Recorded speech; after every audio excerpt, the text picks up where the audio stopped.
Adrian. How are you today? Very good. How are you? Oh, I'm good. I'm good. So, what are you doing? Why are you here? Sure.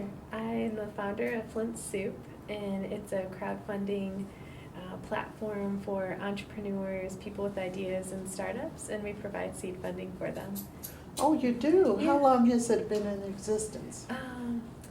About 3 or 4 years currently, and I'm hoping to go into this full time come January 1st so we can have it on a monthly basis and do a more quadrant based approach to get into the neighborhoods. A quadro-based approach. Mhm. Could you explain that a little bit? Yeah, so our city is quite diverse and large, and we've noticed that depending on what area you're coming from, um, it, each each part of the city has different interests, different funding needs, and so we wanted it to make it more hyper local to satisfy those needs and to raise awareness for the other people within our community or greater community about the needs. Oh, that's good. That's good. So, what do you think of the current situation in Flint right now? It has garnered international attention. Sure. Yeah. I think that our city is on the edge of something amazing. You know, what I've noticed is that the people are not hopeless, and there's no hopeless situations, and people really rise to the challenge to find solutions to our city's issues. So actually, I'm really encouraged by the activity and the passion of our people. Oh, okay. And that's wonderful to hear because a lot of times people on the outside see one thing. They say, Right. oh my goodness, but you see it for what it more likely is, right? Yeah. The motto here in Flint used to be, back in the day, cars roll out and money rolls in. Hmm. Things are a lot different now. What do you think the business model is here right now? Um, I think it's more exploratory, where we can tap into technology uses. We can create anything that we'd like to. It doesn't have to be a physical product. It could be something intangible, like on the internet. Right. And that there's no limit to that.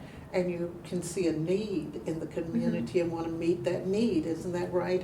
Right. And entrepreneurship, do you think that that's going to play a big part in the revival? I do. And maybe it's not just the fact of building businesses, but that entrepreneurial mindset to help people articulate and solve issues in a very creative way. But you can transfer that type of thinking to every area of life. It doesn't have to just be like building a business. Right, absolutely. And Flint has been getting international Mhm. attention. Yeah. And you've been working with this, and like you say, you want to go full time coming up Mhm. in the next few months. Yeah. Could you tell us about a success story? Sure. One of our favorite success stories, each of our stories are our favorite, but I think one that really highlights Flint Soup very well and the community that supports it is there was a retired school teacher, and she had come to take her stage a little over 2 years ago, and she said, I have a dream to create a dehydrated kale chip company. A dehydrated what? Kale chip company. Oh, kale Yeah. chips. Okay. And she said, I want to buy or purchase a manufacturing plant, and I want to employ people. She said, I've spent all my savings, I maxed out my pension, and I don't have the funding necessary to send away for my nutritional label. And so I said, well, there's the need, and she came to our stage and she pitched and she won the funding. The next week, she sent me a photocopy of the check that she mailed to the state. And we're very intentional with pursuing these people and their businesses, saying, what do you need? What barriers are you encountering? How can we help?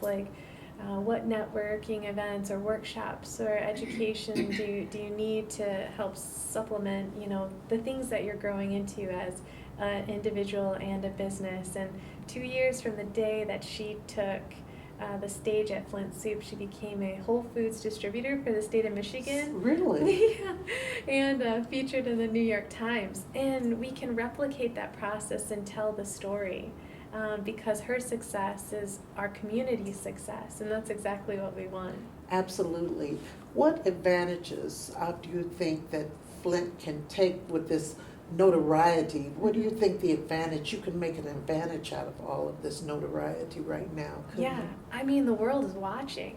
I mean, it's a perfect platform because everybody has this snapshot of Flint currently, but in a few years, I would even say in 2 years, people will come back and highlight the things that are happening. And since we already have the attention of the world, it's going to be much easier to get that attention when amazing things That really microscope, start. you could really Yeah. use that microscope. Yeah. Well, Adrian, thank you, and you have a wonderful service that you do, Yeah, and I thank wish you you. the best of luck. You're very enthused about it, and your excitement is kind of contagious. Thank you so much.